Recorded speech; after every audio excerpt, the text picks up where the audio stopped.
Hey everyone, Sean here, and welcome to another review. Today we're going to be sitting down and talk about Invincible, the newest season, season 4.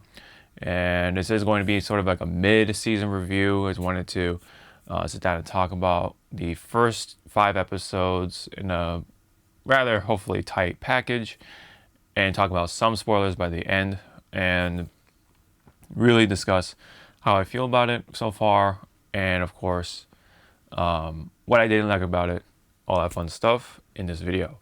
So like and subscribe really helps out, and I do appreciate it. So season 4 was another season I was really looking forward to, just because pretty much everything else has been pretty consistent across the board. There has been some hiccups here and there, and of course there's some still apparent weaknesses that have not been addressed, but it's like something you've kind of grown to get used to or understand, or sort of kind of put up with, which is of course the animation quality here and there. It does get a little weird at times, and that's just kind of like something, it's likely not gonna get fixed for, I don't know, ever, because it really depends on Amazon whether they choose to give more of the budget or have them spend that budget to certain areas or aspects of Invincible, this animated series. But given for what it is, it's still pretty cool visually, and it's really neat to see this storyline come to animated form of some kind. So really is neat all in all, but it does have its rough patches, and we can only hope that someday Amazon really gives a crap, and of course that would give the incentive and green light for the animation team to just go wild with it, or perhaps even bring in more animators and such key people, really, to really spice up the animation quality, hopefully, especially the closer we get to the real juicy bits of Invincible.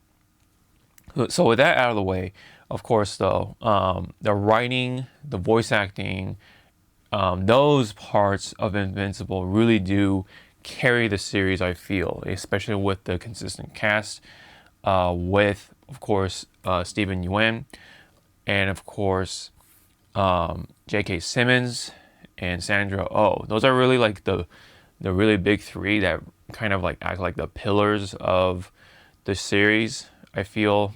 Even though yes, Debbie kind of is taken back a little bit, or held back a little bit, for the sake of Mark and of course Omni-Man.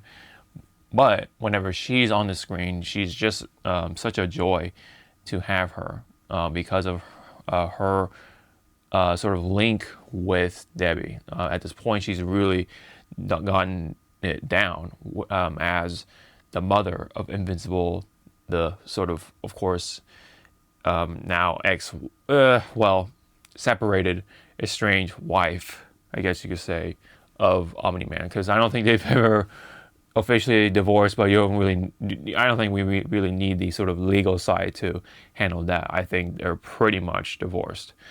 Anyway, that aside, Debbie is kind of like one of the pieces of the backbone to the show, as of course the mother of the main character here, really. And then the one who can only really face Nolan face to face like that, and we definitely see that somewhere in this season, especially by the most recent episode as of this recording.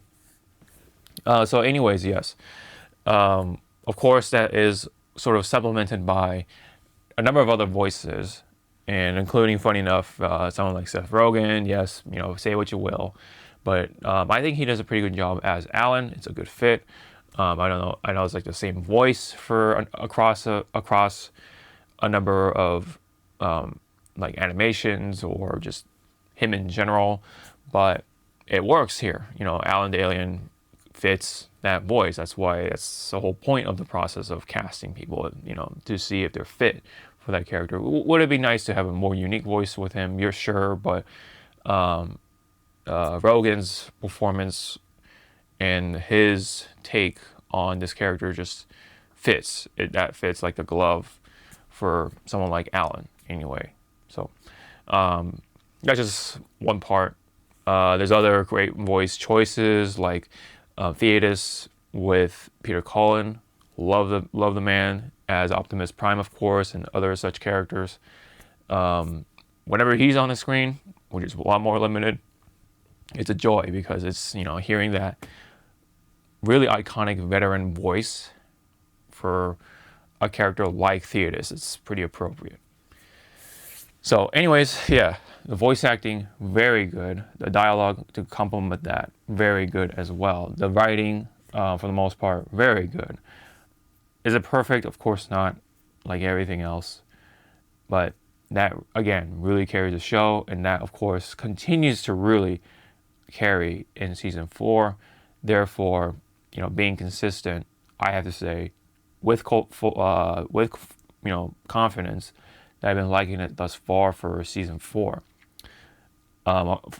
Because I've already mentioned a lot of those things, the voice acting continues to really, really perform greatly, and then of course, the writing still hits for most of the episodes anyway. There is one episode that has been very controversial for its own reasons. Not so much like, oh, it's gross or anything like that, but the inclusion of this episode is just a little strange to me anyway. But there are some interesting aspects to take away from it, of course. But the timing of it is just odd. But there is some specific context behind that episode. But all in all, it is what it is. It's just a very weirdly timed episode in the middle of something was really amping up to what is going on. That's very important, which is the Viltrumite War, right? All this was to set up the Viltrumite War, and we had this random episode to kind of like abruptly, get in here and just tell its story because it's something that the creator of the Invincible series wanted to do, but ultimately had to cut out of the main storyline, of course, and that's the hell side, the demons side of Invincible, including, of course, Damien Darkblood. And so it is interesting conceptually, but I think the execution could have been a lot better, or just the timing of it was not the best for something like this, especially when you have the 4 other episodes to really like set these pieces, and then you have the 5th episode to really ignite it, but then you have this weird thing, like I said, episode, I think it was like 4, was it? I know I just mentioned first, whatever. Episode 4, to be more specific, really, put a stop to it for a bit. Kind of like it was supposed to be served as like a breather, like a little break. But I think ultimately people just wanted to just get into it, right? Get right into the meat and potatoes of this season, which is the Viltrumite War. And of course, with the debut, sooner or later, Thrag, who is supposed to be the most powerful Viltrumite in the entire series. Therefore, of course, the overarching villain, and he is the primary antagonist of the entire series. But back to the point, the writing and the voice acting, those strong points remain strong.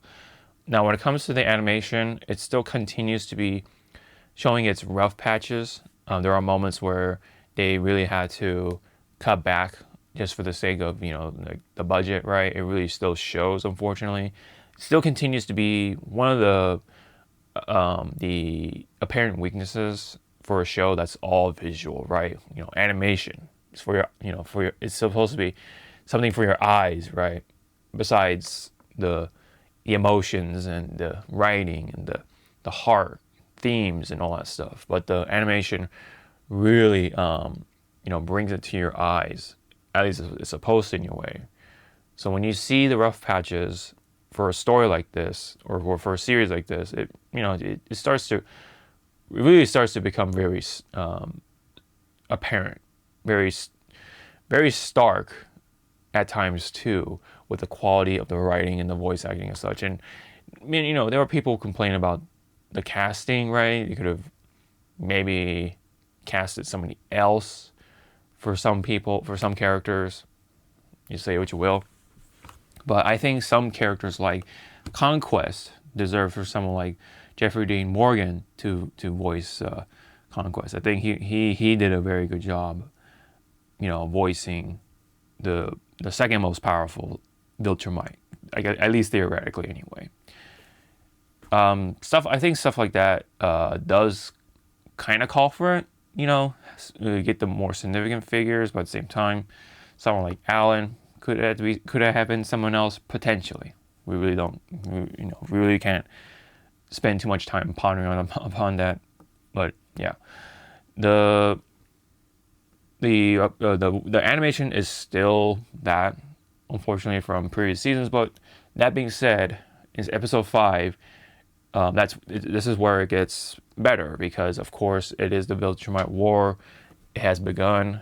The fights in there were pretty good, especially by the time you get to the real juicy bit of that episode, gut-wrenching at that. It's quite visceral, and it really becomes it's just something for you to see. It is a spectacle, but man, it's you definitely want something light for dinner when you watch that episode. It's gut wrenching is a very large hint, but yeah. Anyway, all in all, though, I think I've been very much enjoying it. Characters like Oliver have been showing very good progression. Of course, like I said, Debbie has been a joy to see. Mark really shows also that progression as well. He really starts to kind of put his foot down and really starts to make sort of these choices where, while in the end they are the best, well, not the best, but like the right choices, it does come with that baggage.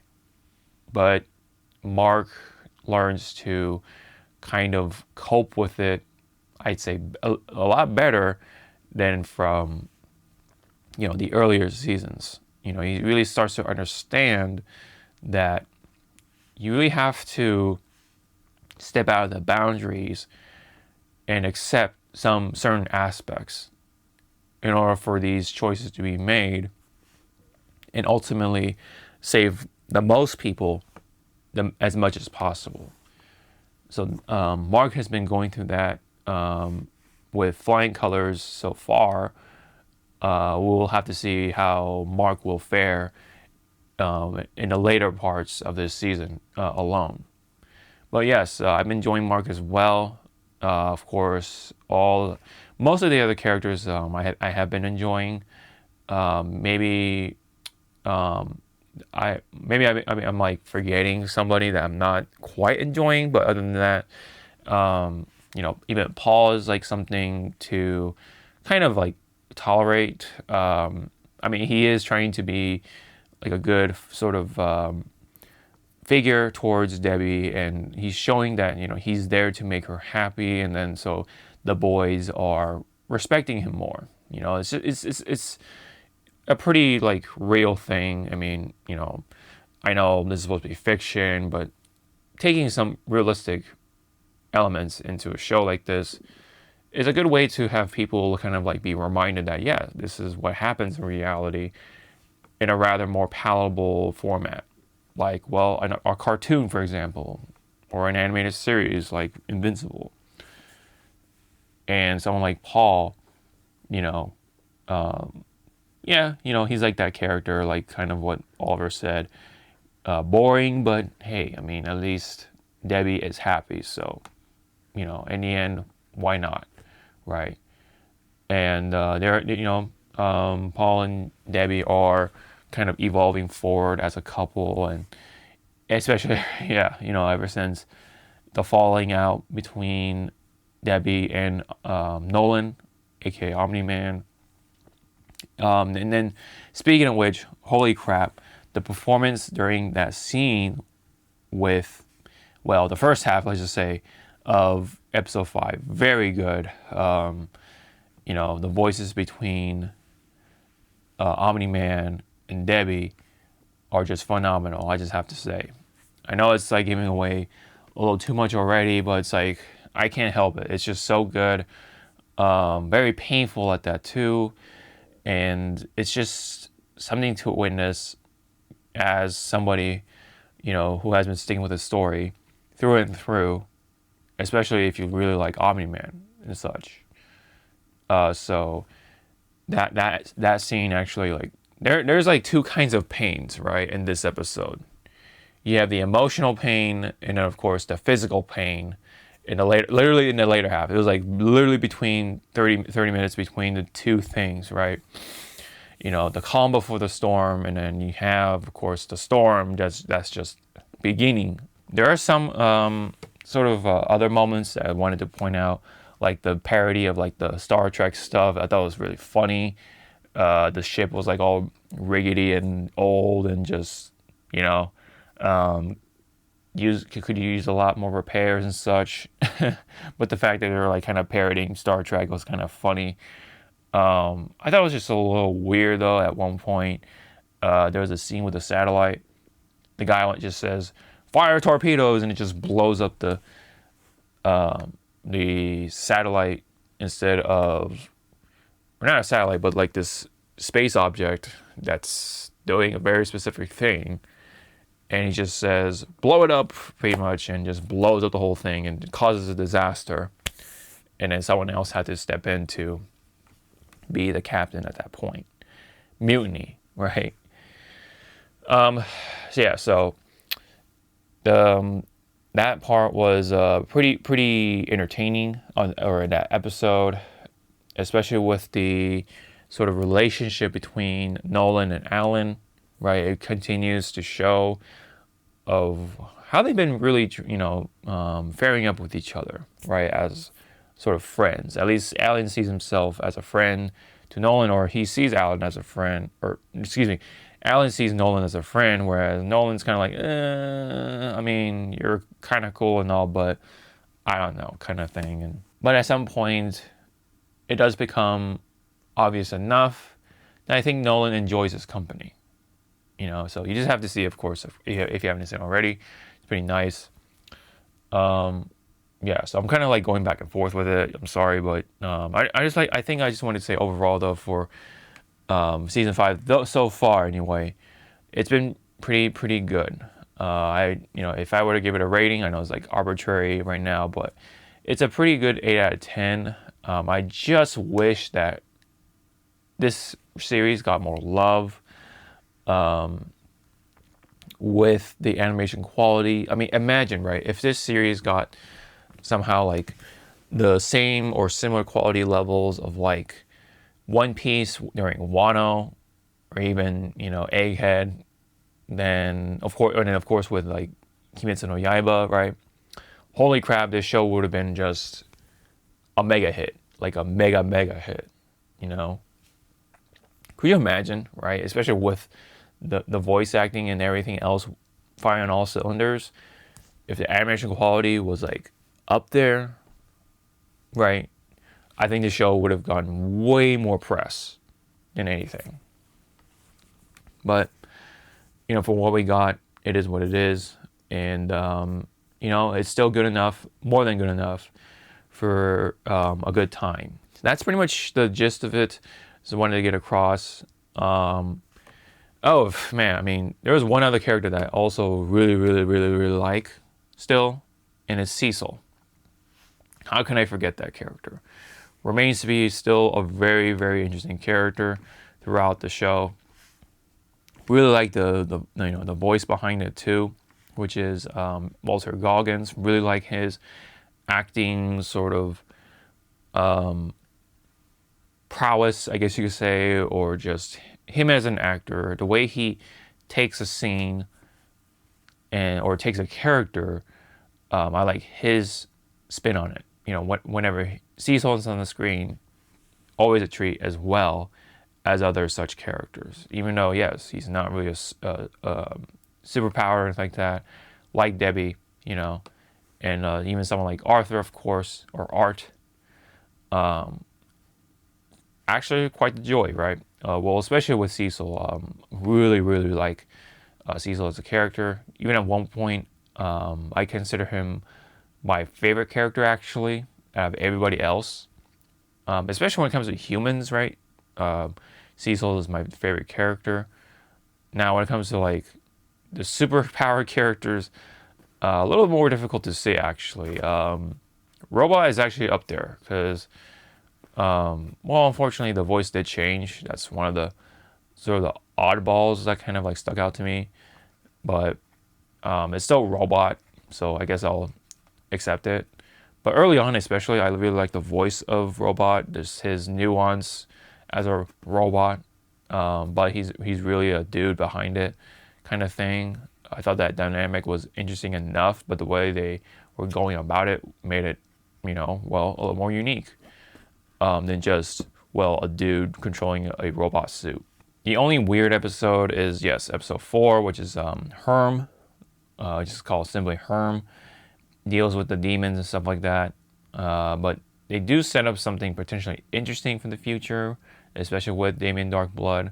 So hopefully they do something with it. It's just that I think this episode could have been somewhere else. It could have its own spin-off, like how Adam and Eve had their own special. Kind of like that. They could have just treated like that, like a special spin-off, and then set up something for, well, the main show, potentially. Especially because the creator has the opportunity, potentially, to tell another story within the show that he wanted to do, especially for someone like Damien Darkblood. So that's all I really have to say about season 5 so far, 1 through 5, the episodes, without spoiling things. Now, I am going to go into spoiler territory, so thank you very much, and I will see you guys in the spoiler section.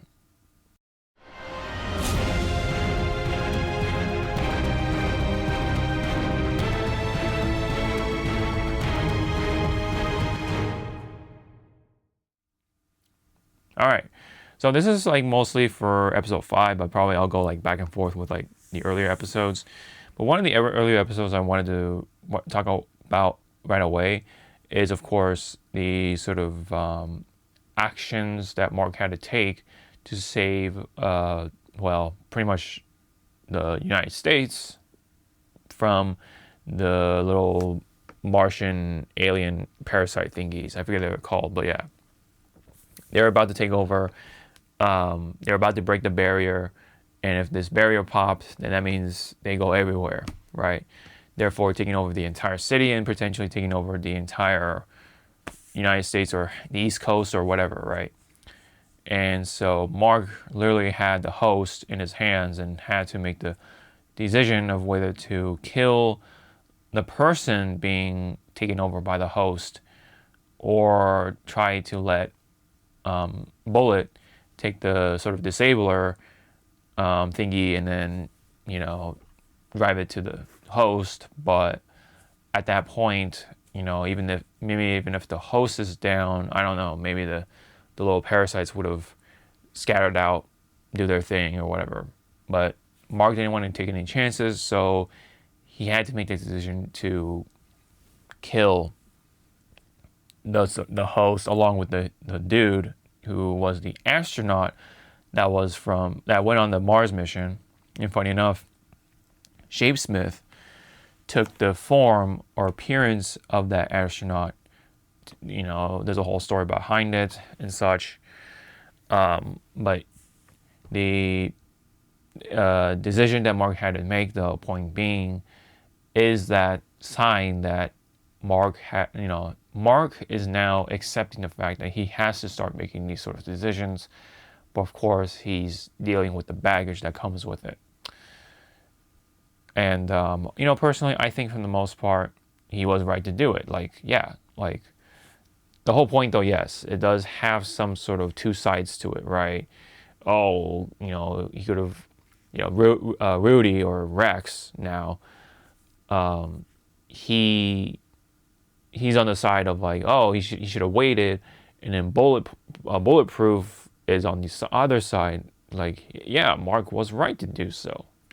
Yeah, hell, I would have done it. Like, I like bulletproof because he's like very down to earth and just like shows sort of the realism versus the idealism. So I actually like bulletproof more than I would think. It's just that right now he's not given the opportunity to do much, along with a lot of the Guardians and such. And I haven't really talked about the Guardians just because they're not really doing a whole lot for right now.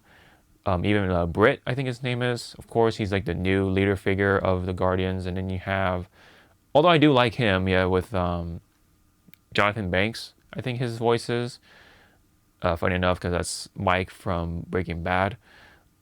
But right now, they're just kind of just mostly there. I know there's something going on with Rudy, or excuse me, Rex, potentially, but that's for another time because that's way into the down the storyline for Invincible.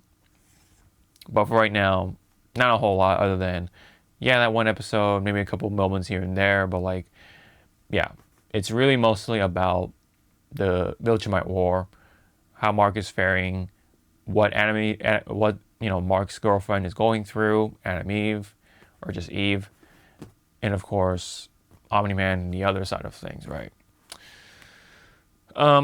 So that was pretty much that sign that Mark, yes, is making some sort of progression. Is it the most comfortable thing? No, absolutely not. It's the realism that comes after that, right? Yeah,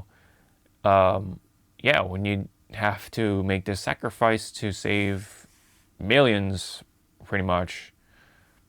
Yeah, it really comes down to it. You gotta make the choice, really, and whatever comes after that, you gotta face the music.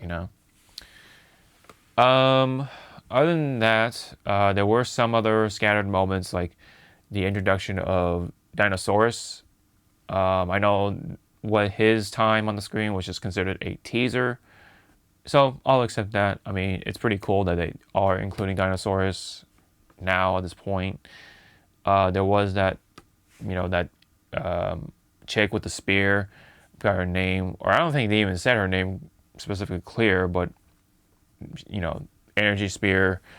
But yeah, they were showing moments of Anime's powers being waned right now. They're dwindling as of this moment because perhaps, or I should say, of a certain thing that that it's happening to her and it's that she's pregnant with Mark's child.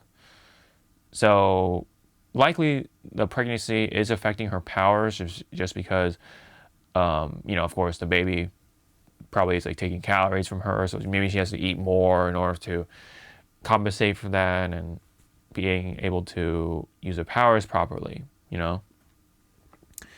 So that's the other storyline that's been going on. And yes, by the time Mark leaves for the Viltrumite War to help, join the coalition, right?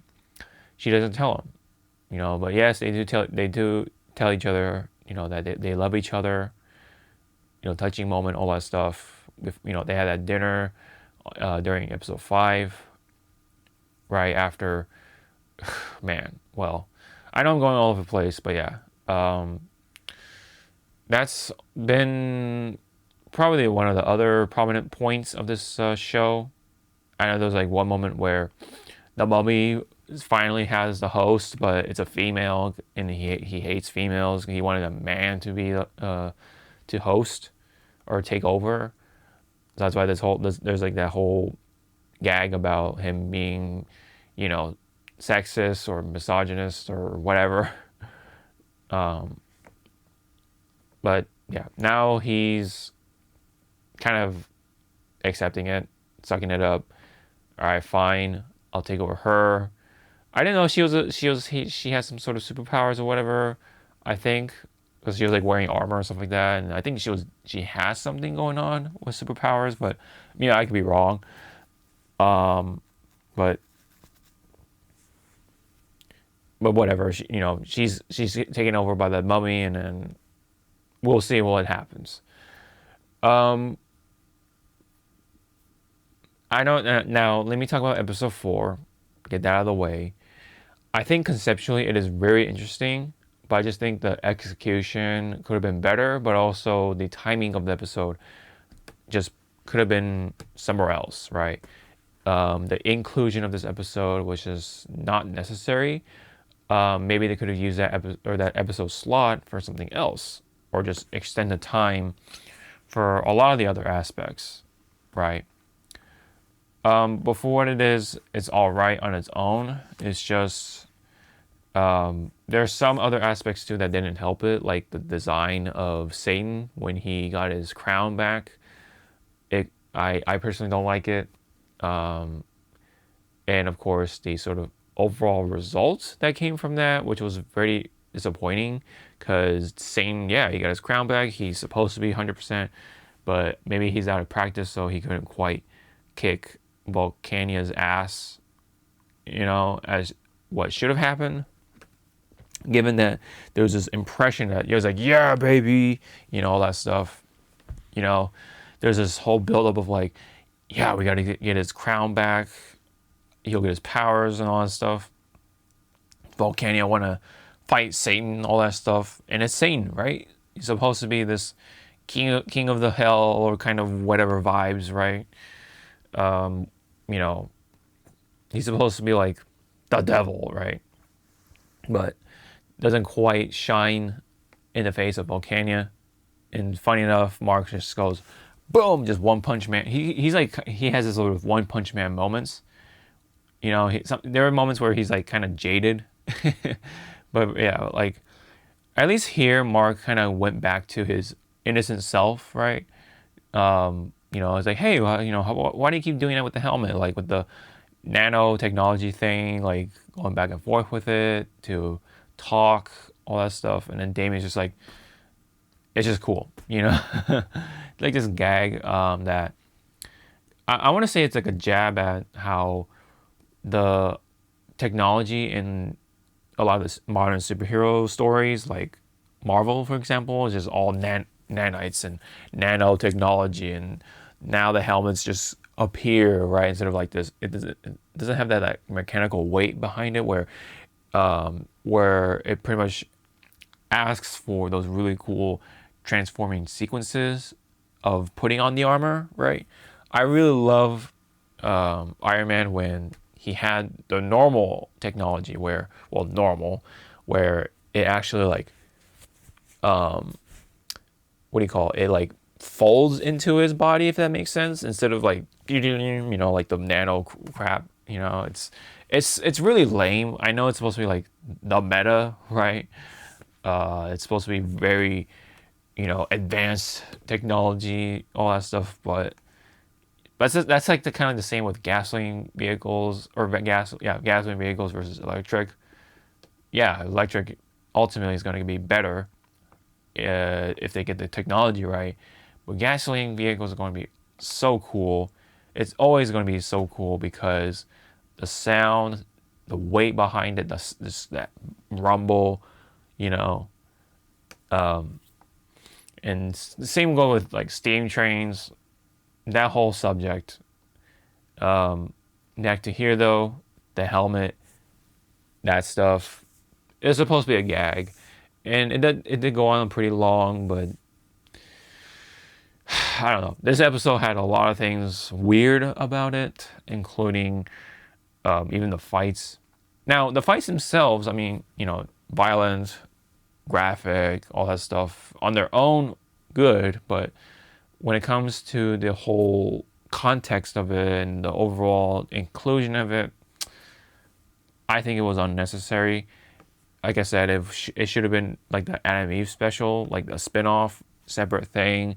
Go watch on your own time instead of being an actual episode for season 4. Especially with where we head to episode 5. And holy crap, episode 5 was just wow. A lot of weight to it. A lot happened. Very visceral. Gut-wrenching even. But yeah, first, obviously, Nolan makes the decision to return to planet Earth. And man, the fact that he made an appearance in front of that house, right? It's just like, oh boy, you know what's coming. You know what is coming. And when Debbie opened that door, when Nolan was trying to open the door, he's just like, ah, fuck. Walks away for a moment. Debbie just opens the door, walks back inside, but leaves the door open. You know what's coming. You absolutely know what was coming. And then that whole scene was just so good because of how painful it was. You know, Sandra Oh as Debbie, that she really shined here. Like that emotion of like having to lose somebody, the love that she experienced for about 20 years or so, all that just vanished because of Nolan wanting to carry on his duty as a Viltrumite. And Nolan now knows that he fucked up. He fucked up so bad. Like, he has something going so well. He could have been the happiest dude in the universe, literally. But he was still a Viltrumite at the time, and he let that take over him, and he fucked up. And again, he regrets so much of it. And basically, he's willing to, try to fix it for the rest of his life. But Debbie's just like, no. Which is fine, right? It's absolutely justified that she crashed out in that scene. And when she started to punch Nolan and her knuckles were bleeding, it's like, oh man, it's really the cherry on top of it, right? The painful cherry on top of it. Very red at that too. And Nolan now sees it, right? I think that's the first ever time, and like hopefully the last time that he sees Debbie's blood on his body like that. Ever, really. And you know, a lot of people have been saying like, oh, you know, it was Debbie who hit him the hardest out of all the things that he has done. The damage that happened in that scene was probably the most damage ever, you know. Yeah, of course, he killed thousands of people in Chicago. But in that scene, as much pain as that whole episode, right, from season 1. So, you know, these two people, man, they had it going. They made Mark. They had Mark. You know, they were such a happy family. But Nolan fucked it up. He threw it all away because he wanted to carry on the mission of the Empire.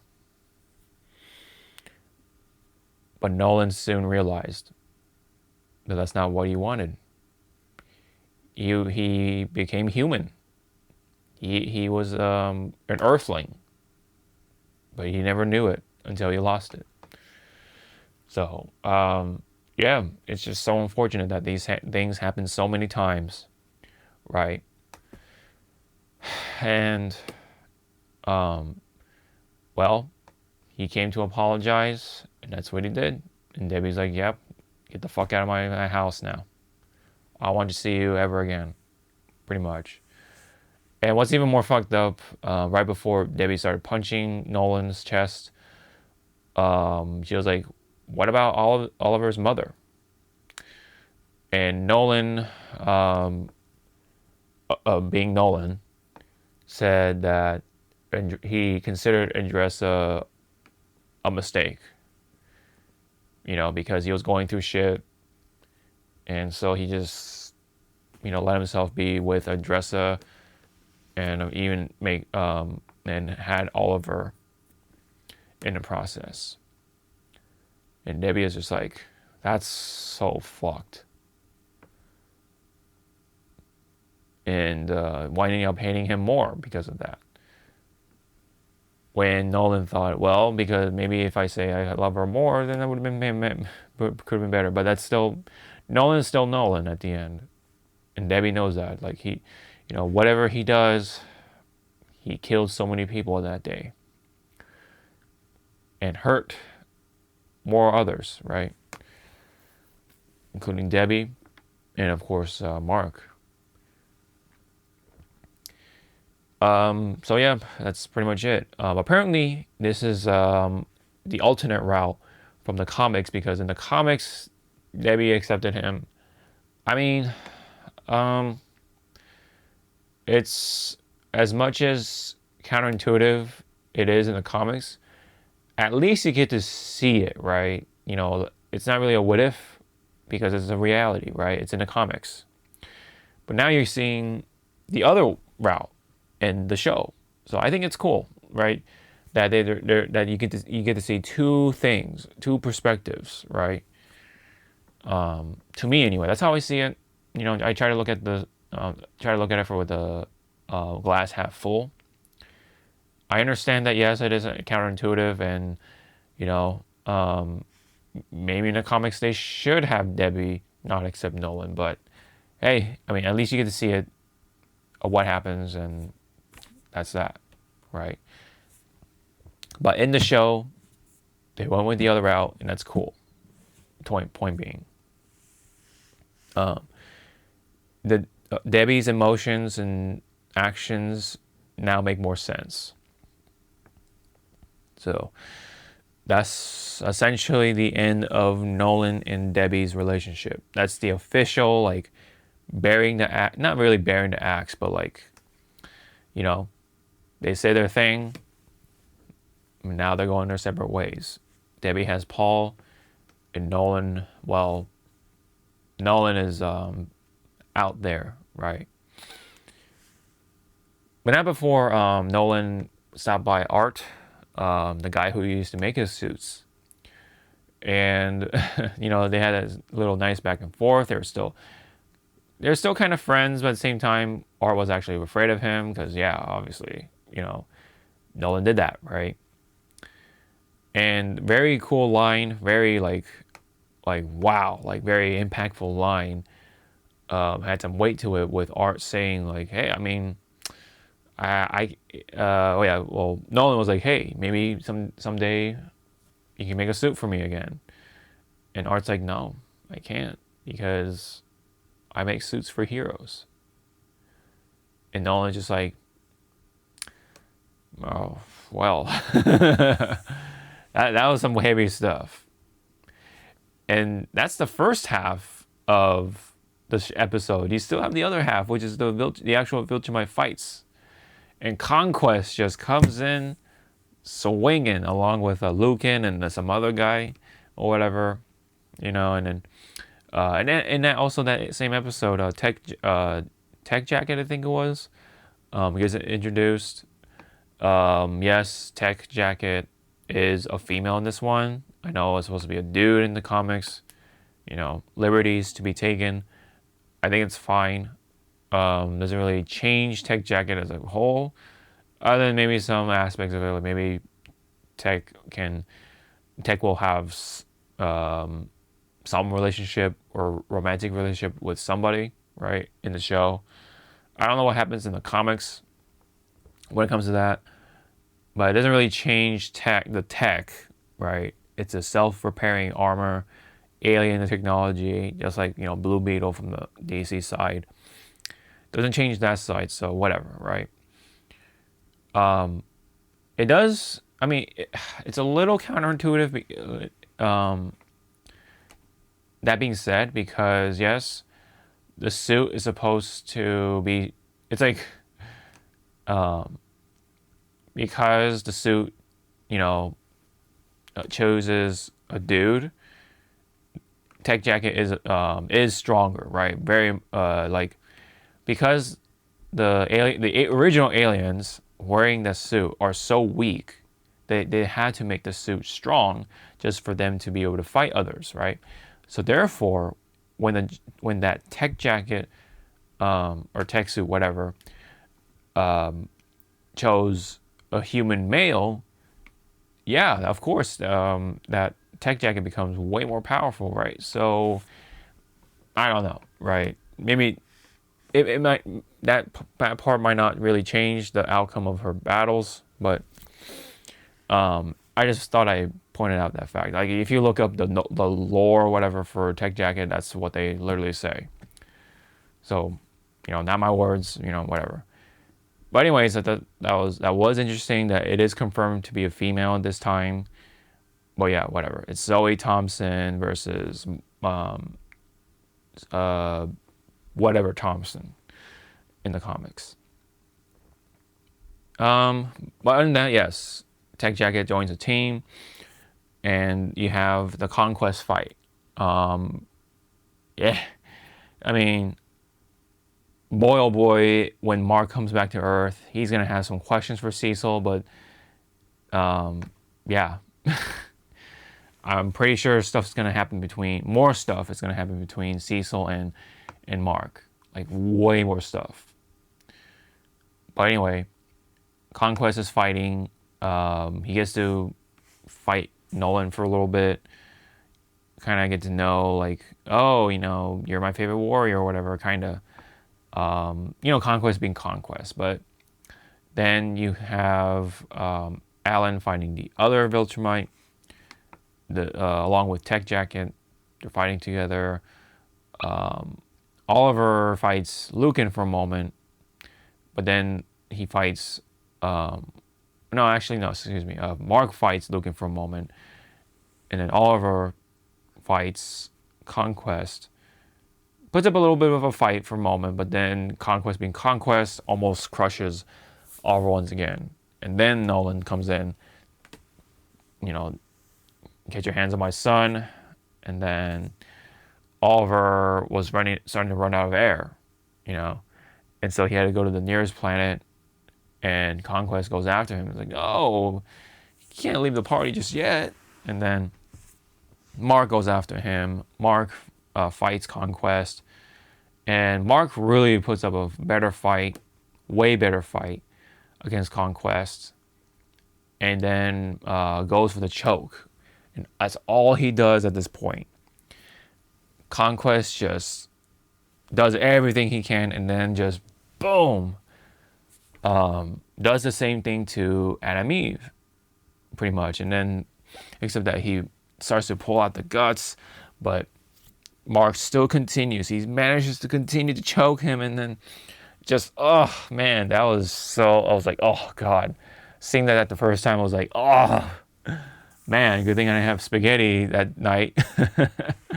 Very gut-wrenching, very visceral, just gross, but that's the fight. That was the fight. And he's just choking him out. But Conquest, ripping his guts out. Continues. Lots of intestines. Yes, the intestines are really long, but are they that long? But nonetheless, he continues. Ugh. And just the voice acting in this part too really adds it. It really sells it, man. Oh man, Steven Yeun as Invincible, just getting his guts ripped out. It's just, oh god, it really like adds to it as he tries to choke him out. But eventually, Conquest now meets his actual end. He actually dies here now by being choked out. Yes, he does die officially here, unfortunately. So that of itself is a spoiler within a spoiler. But that's how it goes. And but while it is a victory for Mark, what was the cost, right? he just started the war, and he just started in the war, and already, man, he's got his guts ripped out, man. Wow. But it is Conquest. Conquest is out, unfortunately, but he's out. Unfortunately for the good guys, unfortunately from a entertainment standpoint. God damn it, though. Wow. That was like, that episode, like I said, man, that had two kinds of pains. The first half, the emotional pain in the heart. And then the other half is just physical, gut-wrenching pain. I mean, just wow. If you think like getting like Invincible getting punched in the face is violent already, I mean, you have the very first episode with the Guardians getting smashed in. Yes, that's pretty gross. But the way Conquest just keeps going at it was just, ugh. Gross. So anyways, that is pretty much how it ended for that episode. The war has started, and we'll see what happens with Mark. We'll see what happens with the Alan and Tech Jacket. We'll see what happens with the rest of the coalition. And we'll see what happens, of course, with the Viltrumites. We've only just started with this war. So, that's essentially it. That's really all I can say when it comes to the spoiler section anyway. Rest in peace, Conquest, I guess. But you do have to remember, there is a concept of the multiverse in this story, thanks to Angstrom Levy. So there is always that possibility at the back door. So, but anyways, thank you very much. That's all from that's all of it from me for this video. Comment, like, subscribe really helps out, and I do appreciate it. So this has been my mid-season review for Invincible. I can't wait for the rest of the episodes. I know we still have 3 more. And we got The Boys coming very soon. I cannot wait. And we are in for a ride for April. Definitely. Anyways, thank you very much. And I hope to see you all in the next video. Sean out.